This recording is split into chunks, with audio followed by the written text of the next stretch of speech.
بسم اللہ الرحمن الرحیم۔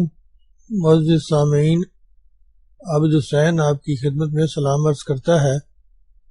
آج نومبر 2011 کی 5 تاریخ ہے اور ہم اپنے سلسلہ صوتی کتب میں علامہ غلام احمد پرویز صاحب کی تصنیف سلیم کے نام خطوط جلد اول کا پہلا خط بآواز محترمہ شاہینہ بانو آپ کی خدمت میں پیش کرتے ہیں۔ خط کا عنوان ہے ہماری نمازیں اور روزے کیوں بے نتیجہ رہ جاتے ہیں۔ سماعت فرمائیے۔ بسم اللہ الرحمن الرحیم۔ سلیم کے نام جلد اول پہلا خط۔ ہماری نمازیں اور روزے بے نتیجہ کیوں ہیں؟ سلیم، میرے مضامین پڑھ کر جو خیالات تمہارے دل میں پیدا ہوئے وہ بالکل فطری ہیں اور ہر اس شخص کے دل میں پیدا ہونے چاہیے جو قرآن کریم کا خالی الذہن ہو کر مطالعہ کرتا ہے اور جس کی نگاہ ان حقائق کی متلاشی ہوتی ہے جنہیں خدا نے اس کتاب مبین میں بے نقاب کر کے رکھ دیا ہے، اور جو قوموں کی تباہی و بربادی اور فوز و فلاح کے لیے غیر متبدل اور اٹل قوانین ہیں۔ تم میرے مسلک سے واقف ہو۔ میں قرآن کو مسلمانوں ہی کی نہیں بلکہ تمام نوع انسان کی انفرادی اور اجتماعی مشکلات کا واحد حل اور زندگی کے مصائب و آلام کا حتمی علاج سمجھتا ہوں، اور میرا یہ عقیدہ محض خوش فہمی پر مبنی نہیں بلکہ میں اعلیٰ وجہ البصیرت اس کا یقین رکھتا ہوں، ایسا یقین جو وجہ طمانینت قلب باعث تسکین روح ہوا کرتا ہے، نہ کہ توہم پرستی کا پیدا کردہ فریب نفس جسے یقین اور اطمینان کا نام دے دیا جاتا ہے۔ تم پوچھتے ہو، اور ایسا پوچھنے میں تم بالکل حق بجانب ہو، کہ جب مسلمانوں کی ایک کثیر جماعت آج نمازیں بھی پڑھتی ہے، روزے بھی رکھتی ہے، زکوٰۃ بھی دیتی ہے، حج کا فریضہ بھی ادا کرتی ہے، تو ان اعمال کا وہ نتیجہ مرتب کیوں نہیں ہوتا جو عہد محمد رسول اللہ والذین معہ حضور نبی اکرم صلی اللہ علیہ وآلہ وسلم اور صحابہ رضی اللہ تعالیٰ عنہ کے عہد میں ہوتا تھا؟ چونکہ تم فلسفیانہ موشگافیوں اور منطقیانہ اصطلاحات میں الجھنے کے عادی نہیں، اور نہ ہی یہ طریق ان حقائق کو سمجھنے کے لیے چندہ مفید ہوتا ہے، اس لیے تمہیں کھلے کھلے الفاظ میں بتانا چاہتا ہوں کہ آج ہمارے یہ اعمال حسنہ کیوں بے نتیجہ رہتے ہیں۔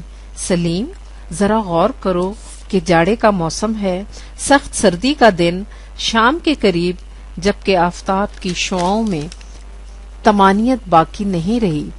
رحمت کی بیوی اپنے خود سال بچوں کو لے کر اپنی تنگ و تاریک کوٹھری میں بیٹھی ہے۔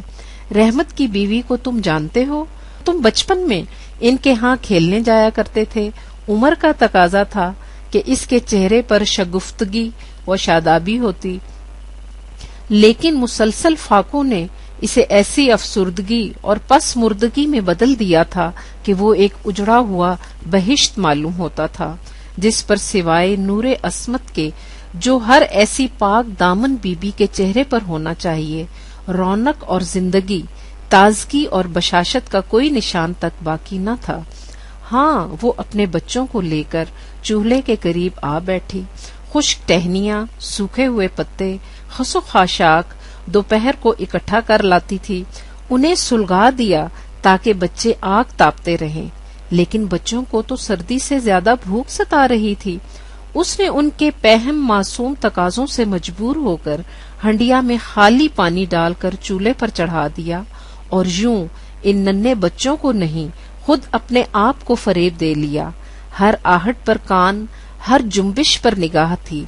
بچے اور ان کی ماں رہ رہ کر گلی کی طرف حسرت بری نگاہوں سے دیکھتے تھے۔ سورج ڈوب گیا تو گلی کے دوسرے کنارے سے رحمت آتا دکھائی دیا، ننگے پاؤں، پنڈلیاں گرد و غبار سے اٹی ہوئی، گھٹنوں تک پرانا تہبند پھٹا ہوا گاڑے کا کرتا جس کی آستینیں بوسیدہ ہونے کی وجہ سے کوہنیوں تک چڑھا رکھی تھیں۔ بس اس شدت کے جاڑے میں یہی کل کائنات، چہرے پر زردی چھائی ہوئی،